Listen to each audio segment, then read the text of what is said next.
Paso Robles Podcast. So Thank you. You're very welcome. You're very welcome. Thank you for being on the show. This is the Paso Robles Podcast. I'm here with Aracely. What's your last name? Alvarez. Alvarez. I know I saw it the other day, but we talked about it. We're bad with names. Yeah. So it's like, okay. I've been seeing your progress and journey on Instagram, and I was just like, oh, that's cool. I wonder if she wants to be on the podcast, because like I like to be part of people's story one way or another, and podcasting is such a neat way to do it. Yeah.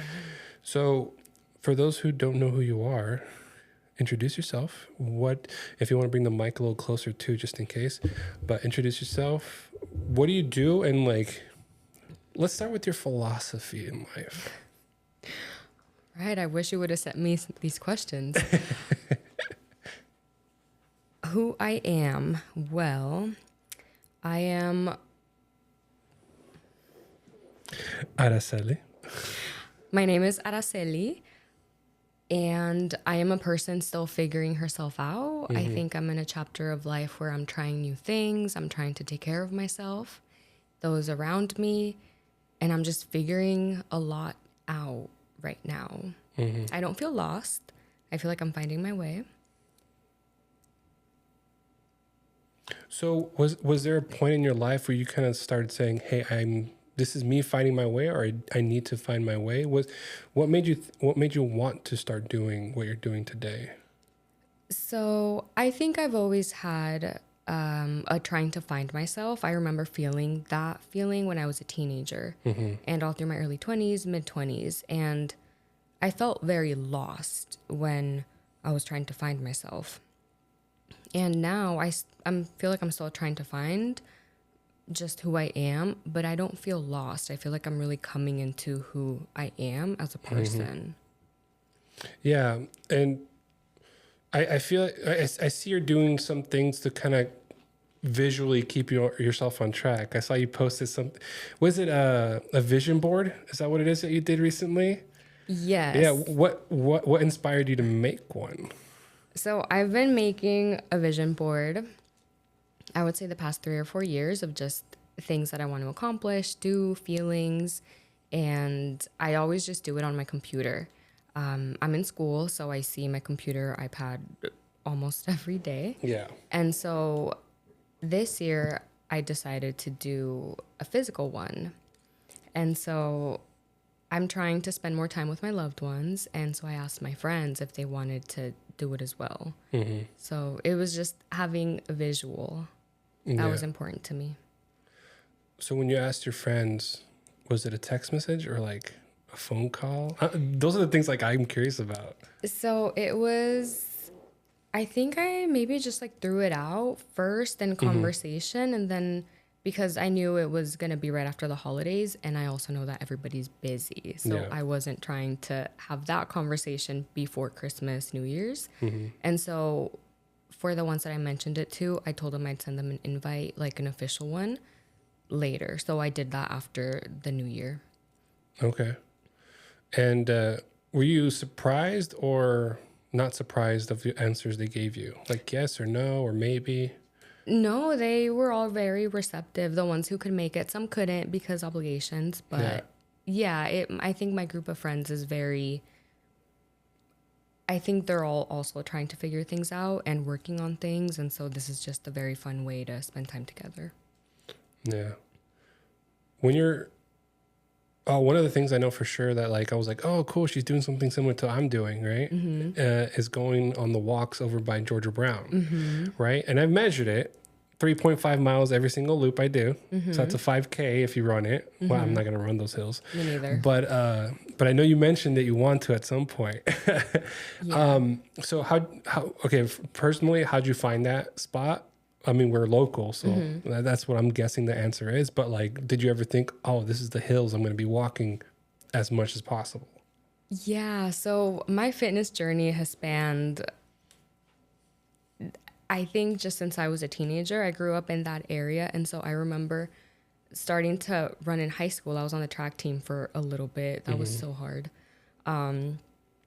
And I would go back there. to just walk and just to be outside. And so it was always a place that I could go to because it's so beautiful. I've always loved that area so much.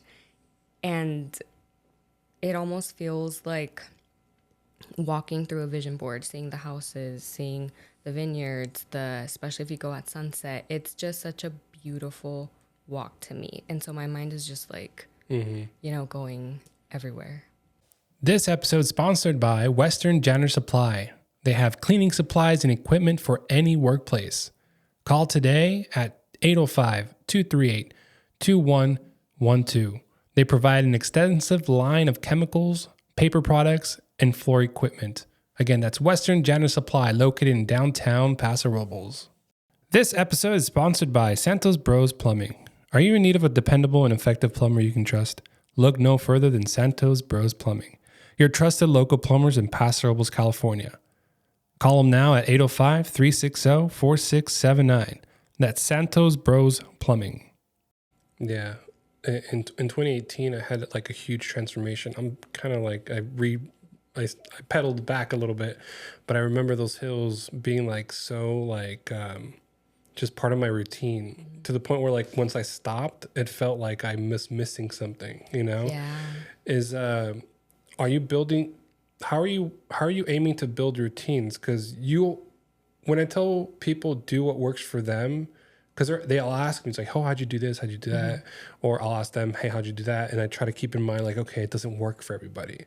So like, how are you building your routines? Like, how do you keep yourself in check? Like, okay, I'm definitely not going to do that because that's just, I'm fighting against it already. Like, do you catch yourself doing that sometimes? Yes. So with fitness, it's more about the mental health and the being outside for me. So I just have to check in. What does my body need? Do I need to be outside in the mountains? Do I need to go on a walk to clear my head? What do I need? For me, I just need to get movement in to be healthy. And that can look so many different ways: a walk, a run, a hike, dance, when you're cleaning your kitchen, right? Like, it can be anything. Yeah. So as far as mental health, is there anything that you started listening to or looking at to kind of like help? Or is that something that you kind of like started internally first and then slowly bringing it out? So I've always loved self-care, but I never really did it. I think that is a lot of us. And right now I'm going to school to be a social worker. And in my program, they stress self-care. You need to take care of yourself. Otherwise, you won't be good to help other people. And so I think I've been in this program almost 3 years. I have 2 classes left, so I'll be done in May. But the first year, it was so hard to, I guess, put myself first and what I needed. I felt very guilty. And so this program just stressed, you have to. And so one of my professors was like, just schedule it into your calendar the way you would an appointment, because it's as important as a doctor's appointment. You need to treat it as such. And so I started doing that. And now it's the same as like missing an appointment. Or, if you say, I don't have time, I don't have XYZ, switch to saying it's not a priority. That doesn't feel very good. No. And so I think after I started saying that, I'm like, I don't want to be the person who doesn't prioritize herself. That's actually a really cool way to look at it, is like put it on a calendar. I feel like I've seen on TikTok the big ass calendar or something like that. I saw it. I can't remember the guy who actually created it, but I shared a line he was saying on Instagram, and I shared it to my story, and he liked it. I'll think about the name later, but he's he's super into like planning the year out, right? He's super into putting things into perspective. Like, let's say your grandparents, right? And if they're still around and you think, okay, how long do you think they're around for? Left. He goes, 10 years. All right, think about it this way. You have 10 Christmases left. Exactly. And that's insane to think about it that way. Because it's like, it makes me feel so like hopeless, almost. Okay. Yeah, for me, it feels a little hopeless because, like, okay, I can't extend that. You can, but it makes you, like, it puts things into perspective, and now you appreciate it a lot more. If you only have 10 left, I'm sure you'll start doing Oh yeah, you things, start thinking right? about it's like, okay, this Christmas, do I have to do this instead of spending time with them? Yeah. Like you said, you want to spend time with your loved ones and stuff like that. And I've noticed, for me, spending time with people during it's not the holidays for me because I didn't grow up idolizing the holidays as much as Same. I feel like I seen other people do. And so like I have two kids, a 6-year-old and a 2-year-old. So when they're talking to me about Christmas, I kind of play along. Oh, that's nice. You know, that's cool. But like I have no expectations whatsoever for Christmas, New Year's, most of the holidays really. Because like for me, it's like if I want to give you a present, I'll give you a present in June. You know, if I want to show love, I'll show love in February. No, February is love. So I like March, like whatever. Yeah. If I wanna celebrate tacos, I'm not waiting for Cinco de Mayo. I'm gonna wait for Tuesdays. Just kidding. Or any day, every day. Yeah. Yeah. But for me, it's like I've never really like grew up traditional Christmas or any kind of holiday. So when I think about how many do I have left, I guess that's why to me it hits me a little bit harder in a way because like I didn't count it that way. For me, it's like I love spending time with my grandma. Period. You know, if I didn't like spending time with certain people, then they kind of just faded apart. Whatever. But it's just I don't know. Is there anybody that you go and then you're not gonna say names obviously, but is there anybody where you go is like this person has had the least amount of time with me? I want to give them more.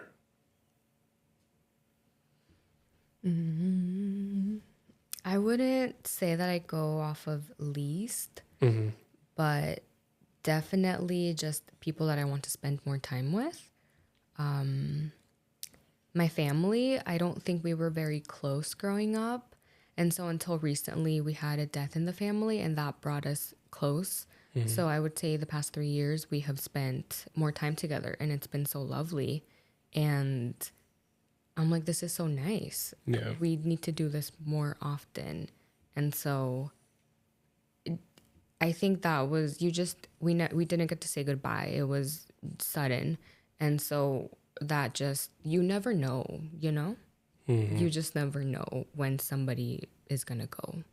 And I don't want to experience that ever again. Yeah. This episode is sponsored by Lion Pro Flooring. Give new life to your floors with beautiful, professionally installed flooring. Whether it's hardwood, luxury vinyl, or carpet, your home deserves a quality you can feel and craftsmanship you can trust. Serving Paso Robles in all of SLO County, Lion Pro Flooring is your local expert in transforming spaces. Call or text 805-712-3710 for a free estimate today. That's 805-712-3710. Lion Pro Flooring, when quality matters. This episode is brought to you by Rad Scooter Deli on 6th Street. Craving something delicious in Paso Robles? Rad Scooter Deli on 6th Street has you covered. Enjoy tasty sandwiches, fresh salads, and smoothies like the Banana Nut Blast, my personal favorite. Kick back on the covered patio, sip on a cold beer and wine, and enjoy the easy parking. Order online for pickup or dine-in. And here's a treat. Use promo code PODCAST for $5 off your next order. That's PODCAST for $5 off your next order. Open daily from 6:30 a.m. to 4 p.m. Rad Scooter Deli. Local flavor, fast and fresh. This episode is sponsored by Valeria Noves with RE/MAX, your local real estate expert here in the Paso Robles and Central Coast. Whether it's your first home or your forever home, Valeria makes the process smooth, personal, and stress-free. She's bilingual, experienced, and ready to help. ¿Hablas español? Ella también. Call Valeria today at 805-212-6387 and let's get you a home. And there was, I think for the longest time, I think I was very lucky. I personally think I was lucky because I didn't really lose anybody close to me probably until like 27. Okay. So I didn't have a lot of like loss before that. Nobody ever got me a puppy to experience it later, you know. Nobody did anything like that for me. My parents did not like pets at all. But down the road, you know, one person passed away and that one hit me hard. And then another person passed away and that one even hit me harder. And like, and there's times where like I think to myself, like, okay, I don't know if I've processed it completely because I find myself thinking about them a lot. And I don't think it's a good or bad thing. I think it's just kind of cool that they're still in my mind kind of thing. Ever since I watched Coco, like as long as you remember them, it's like Yeah. it just makes me go, okay, I'm gonna remember as long as I can now, you know. But there's certain people that passed away that like I find myself thinking about them at least when I wake up and when I go to sleep. Like it's like the weirdest sensation, because in life we never really did as much stuff as we should have.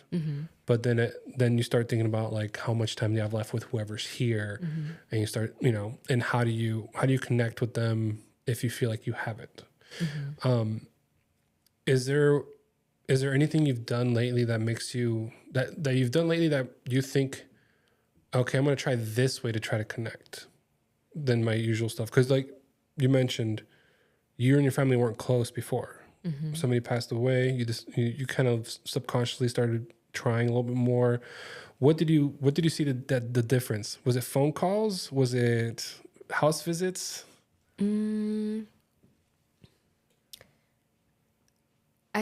It's so weird, but I don't really know how it started. I think because it literally brought us together for, you know, like the funeral and like all of that, we were able to catch up. And from that, we had to create group chats to, you know, like plan things. And so then they stayed. And I don't know how. I think some of us just reached out in like a text. And yeah, I love being outdoors. And so I remember just asking my family, like, will you guys go like outdoors with me? And they did. We took a trip to Sequoia and it was so fun. I was so surprised that we made it out there. And I think everybody was also just feeling like we need to spend time together because again, you just, you know, never know. So now, we have the group chat right now. My family is trying to plan a trip to the snow and so the group chat calls, I'm pursuing the content creation. And so my family has been very supportive, like on Facebook and everything, commenting. And so they'll send me things and it's just so different than what it was 5 years ago. It's almost like, you know, when you meet a friend and you become best friends, you don't really know how it happened. It just happened. Yeah, no, that's true. With the whole social media thing, I know you made I messaged about some food that you didn't post because it didn't look appealing. And I was like, no, you got to still do it, blah, blah. And then, but I made a comment that I kind of feel ashamed I did it. You can put a filter on it, I said. Oh, yeah. Right? Even though I was telling you to do it like pure. And then I'm like, put a filter on it. And like, no, if I want to do it, I'm going to do it, but without a filter so people can see you know, and if I'm going to model something good for other people, you know. And I'm just like, oh, okay. So why in my brain did I cherry pick certain things like that, right? So for social media, are there people out there that you follow that you're like, oh, I kind of want to do it like they are? And do you worry at all that maybe they're doing it too much or too little? Like, you know what I mean? Because I know there's people out there that you'll see them on social media and there's that possibility of like, is it for show or is it real? You know? Yeah. That's interesting. There are so many people that I follow, and I've followed a lot of people since I was in high school. I grew up on YouTube. So a lot of these creators I've seen since I was in high school. I've seen them grow up. Yeah. We've grown up together. And through that, I think now that I'm an adult, I can spot when something doesn't resonate for whatever reason. It can be different life stages, and you know, if it doesn't resonate, I don't keep it around, so I unfollow. And so there was one creator that I had followed since I was like 16 years old, loved her. And then I stopped because different life stages, it just wasn't resonating. And I started following her again just recently because things changed and she sort of went back to what she was doing. And so I think as you grow and evolve, you change and you have different priorities and you have to listen to what resonates with you. Yeah, with social media, I feel like there's a good and bad to it, right? The good is you can find your people. The bad is you can find the wrong people. Exactly. And when somebody's looking at your profile or following you or listening to what you're doing or saying, like, what are some things that you kind of, I know, because we mentioned it right before I started recording. We said we don't want to say the wrong thing. Even though you're doing everything that's like, you know, in good faith, what makes you think that you might say something that's not good? Well, sometimes I may not explain something really well and it can be taken out of context or misinterpreted. So there's that. Yeah. And then I'm also human. I'm still learning and evolving myself. And so my opinion might change about something. And there's just so much. That almost sounds like a relationship you might have been in the past or something. And this is how my brain's working right now. It's like, okay, what made you feel that to begin with, right? Okay. Like for me, it could be like, you know, the reason why I have to get to know people is probably because I didn't get to know my father as much or something. You know, like the little connections there. But you said like, you don't want to say the wrong thing. Like, and in my head goes, okay, what happened in the past that somebody told you, hey, you know, that's kind of messed up that you said that? Well, so I'm thinking more of like little girls that follow me. And, you know, or like teenagers. I am into the fitness, the wellness, the taking care of yourself, and the makeup, the beauty. I love all of that.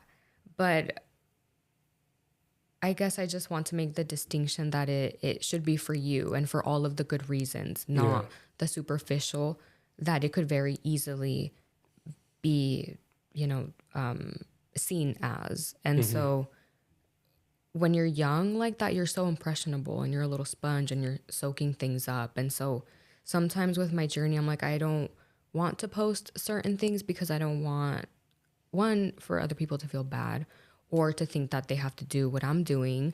Like, that's what I'm doing. If it's me, you got to go figure out what is good for you. Yeah. And so I just have, I think mostly younger me, like if I was 15, I guess I have that in mind. I don't want to say something wrong. And I'm not even going to give an example because what if that's the clip that makes it out? That's interesting. Yeah. And there's times where, you know, I've looked back at things I've said in other recordings. For the most part, I think I'm safe. You know, I don't really think about the bad things I've, you know, if I say anything bad, it's usually because like, I don't know, like I'm not making fun of it. But at the same time, like I mentioned this before we were recording, it was like, I wish I didn't care. So that way I can just like let loose and like really get, cause in a off the record setting, I'm way more bah, and just kept going. Right. Sometimes I'm trying to be funny. Sometimes I take too far, you know, there's times where, here's a really weird example. There was one time I saw somebody say, I don't know if they were having an argument or they were just having a conversation like buddy, but one person says to the other person, fuck you. But in a fun way. Okay. Right? It's like, oh, stop, blah, blah, blah. You know, like when like two girls like, oh, bitch, you know, whatever. Oh, yeah, yeah. And so I remember having that in the back of my head one day and I did it to somebody else. And then immediately after I regretted it because I don't think it was the right moment. And maybe she thought I was actually being mean. And I was like, okay, this is why I don't, you know, repeat what certain things are. And that's why I don't curse as much in person, but you know, I cursed right now. But it's just like, my cursing is really, really rare. But that's one of those examples where like, okay, one, could I avoided it? And two, did I have to do it to learn it? Yeah, then there's that. Sometimes it's a lesson. It's a lesson, and I've learned a lot of lessons. So where I think I like to come in people's lives is documenting, right? Okay. So you've been doing a lot of documenting, and I stalked it a little bit. I went back, and I think you stopped like posting like 2019, 2020, and then you picked it up again like last year. Right. So there was a whole bunch of like a gap. Were you posting at all or was it like nothing at all? Okay. So walk me through that kind of decision? Well, it wasn't a conscious one. I just don't think that there was a lot going on that I wanted to post. I think during the pandemic, it was a very rough time for a lot of people. Yeah. And I was working through so many things, and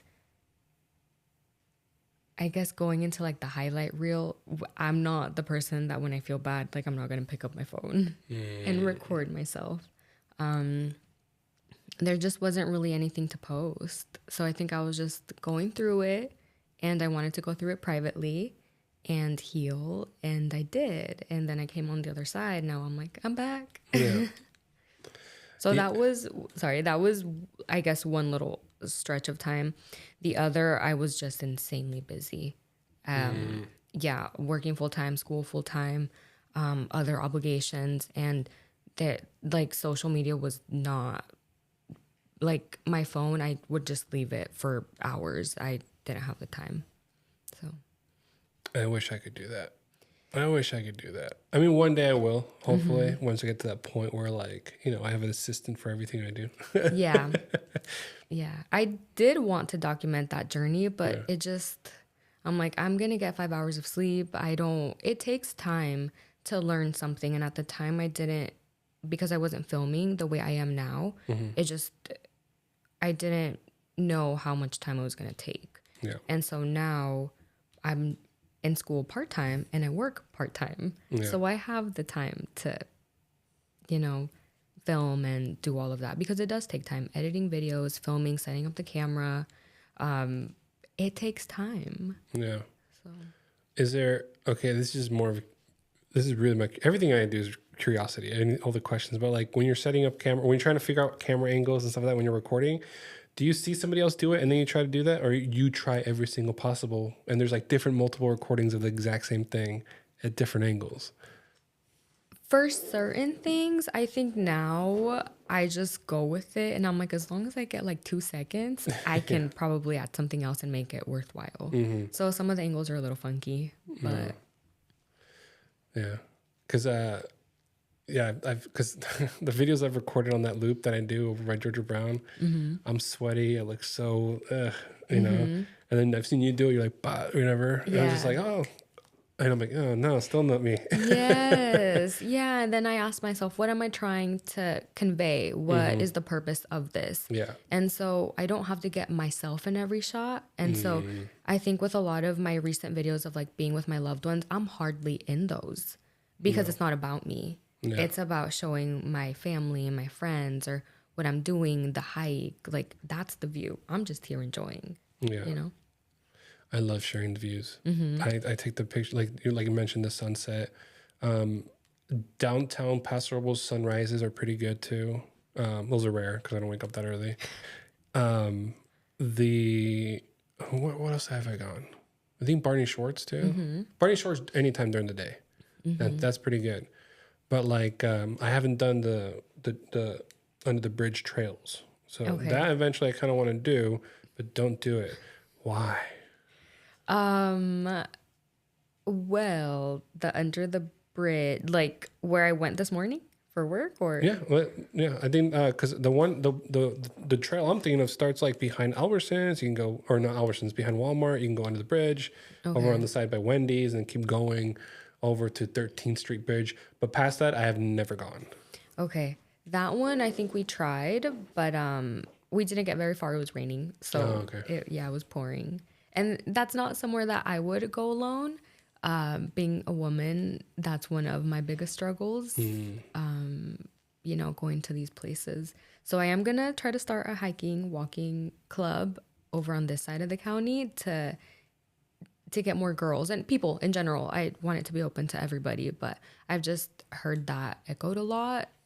It's not safe, you know, even in our small little town. Yeah. No, our small town is small, but so I call this the Paso Robles Podcast, and one of the things I'm always like kind of hinting or saying or something is like it's a great spot. Like it's very, it's very different compared to like other small towns. And the only way I can describe it is like, it's because everybody's like borderline cultish nice. You know, like I was driving by Wells Fargo earlier today and traffic behind me, traffic in front of me. I saw somebody trying to pull out of Wells Fargo. And I told myself, you know what, I'm going to let this car in front of me go. I'm like, hey, go ahead, go in front. The car in front of me already did that. And I'm like, I remember being in LA. It's cutthroat in LA. You got to figure it out on your own. You're going to squeeze somehow in there. Yeah. And I'm just like, but here in Paso, like that's how small acts of kindness just keeps this place going. So with you pursuing social work, one, I think it's a great career. Thank you. And two, what made you pick that?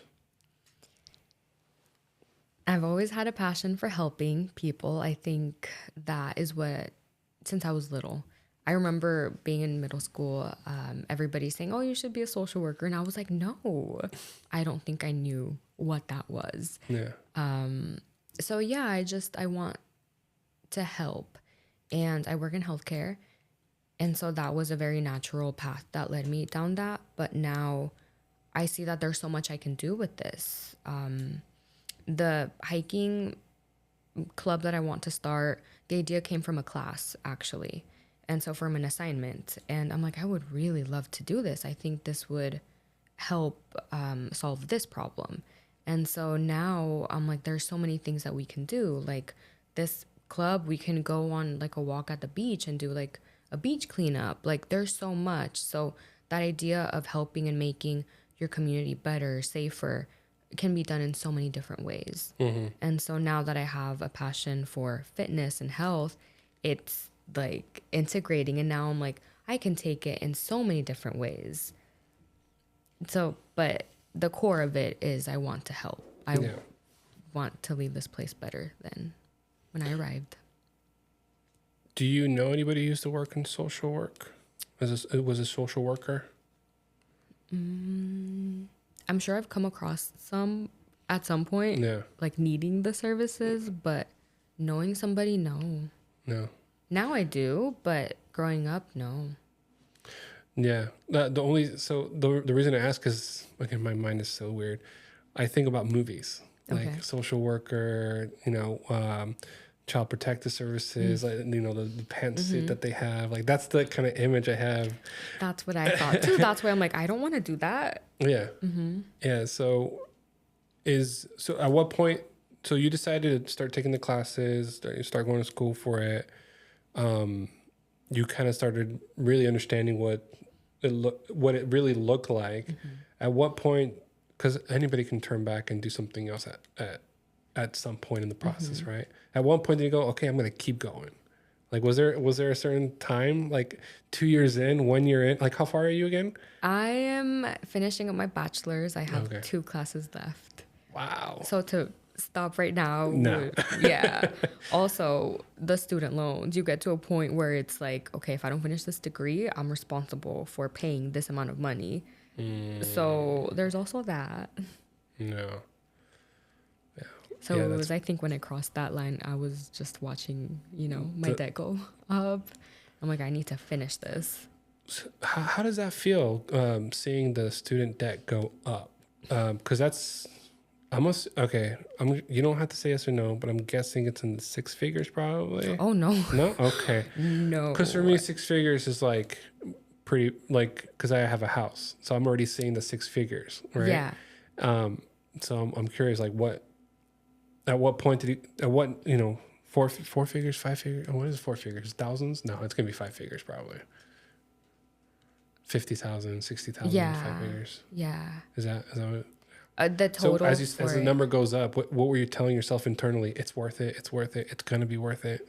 Exactly that. It's going to be worth it because I'll be able to do what I want to do. I'll be making, an honest, comfortable living. Maybe definitely won't be rich, but I'll be comfortable.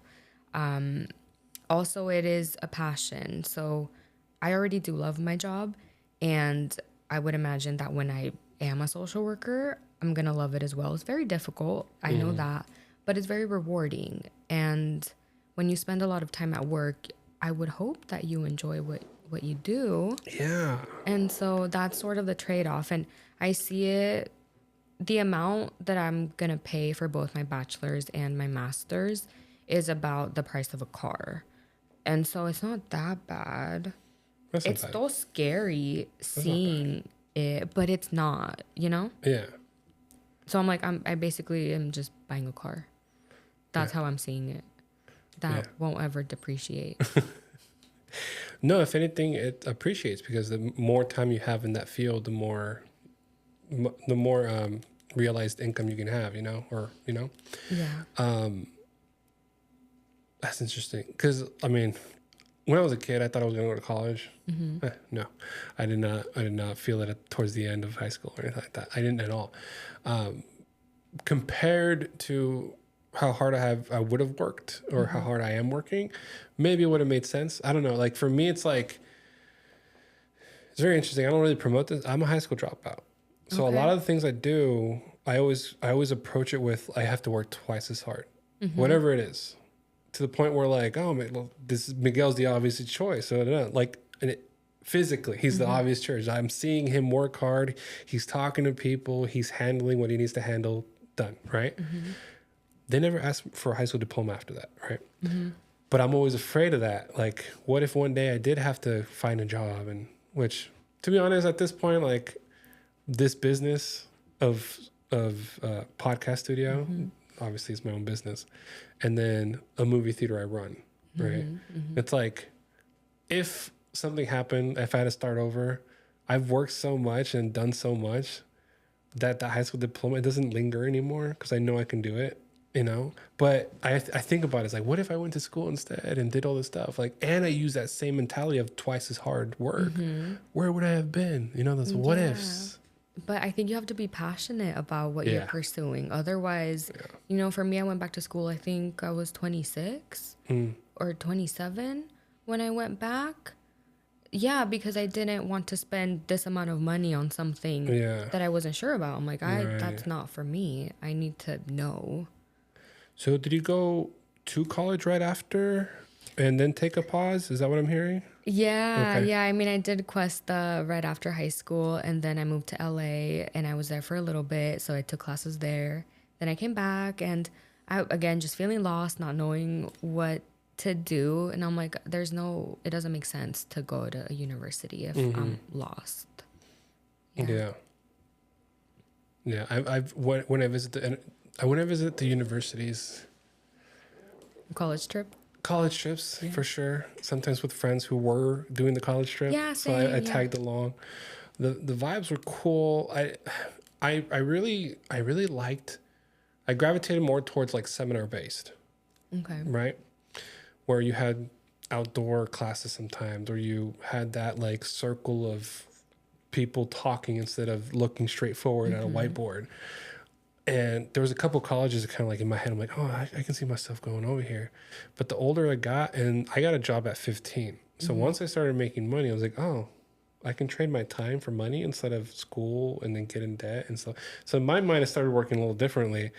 And I also think about that. Like, what if I never got a job at 15? What if I stayed in school and I kept going? And I got really good grades in freshman, sophomore, junior started going down, senior not so great, and to the point where I'm just like, you know what?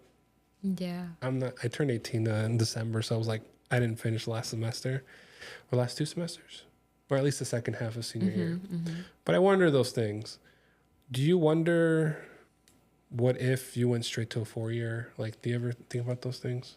I do. And sometimes I feel like I missed out, but also I have so much more experience.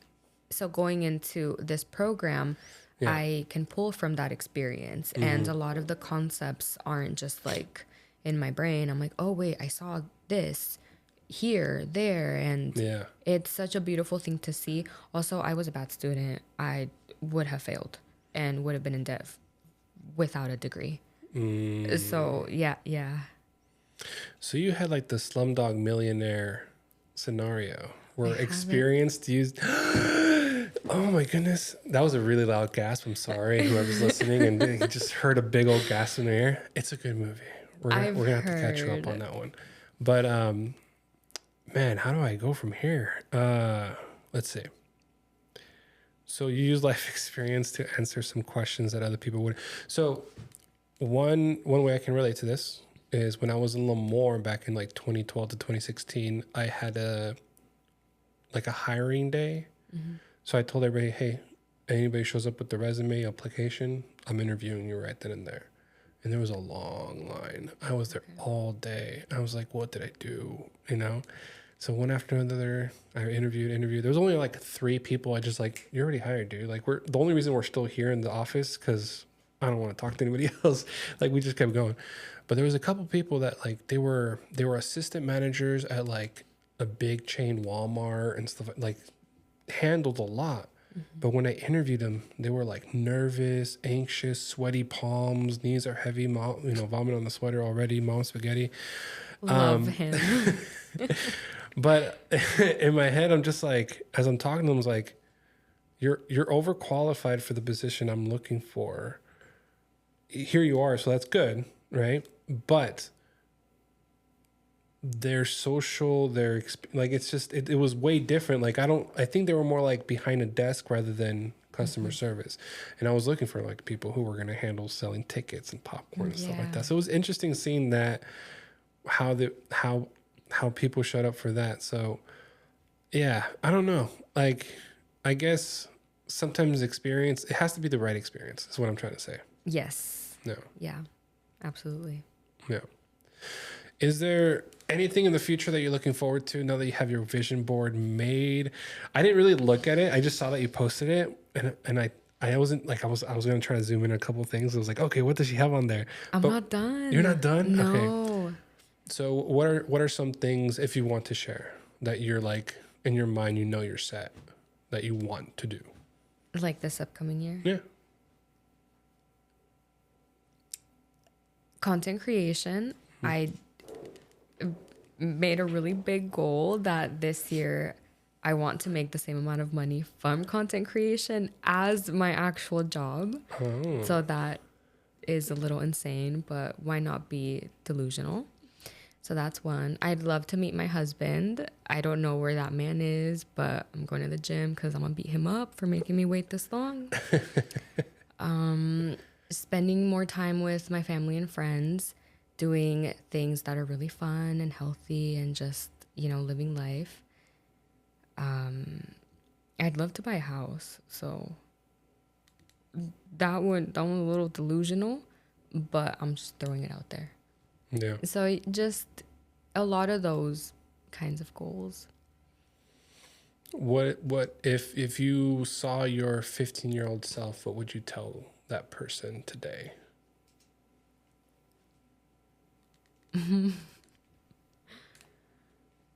I was just thinking about this yesterday. I would say to exercise and eat healthy, just because I did go through a lot of like depression and anxiety when I was younger. And I think that took a few years from me. I mm-hmm. definitely feel like I lost, like my early 20s.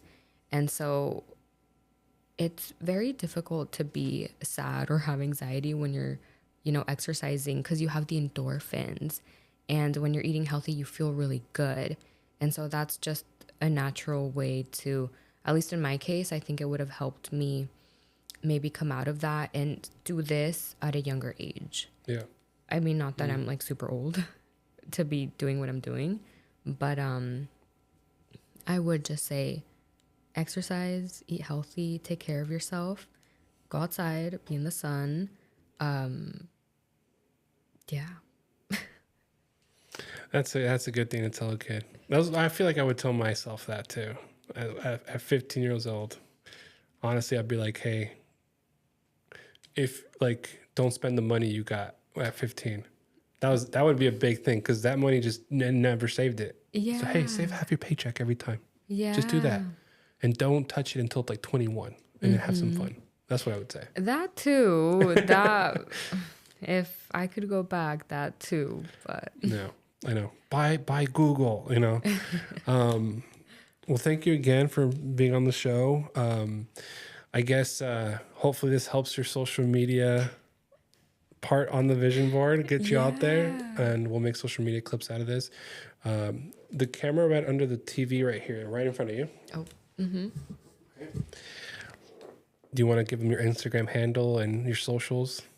Yeah, so my Instagram and TikTok is Aracely Alvarez A at, TikTok or Instagram. So, yeah. Cool. How was that? That was awesome. Thank Do you cut it? Should I do it again? No, that's perfect. That's raw. I do very light editing. Thank you.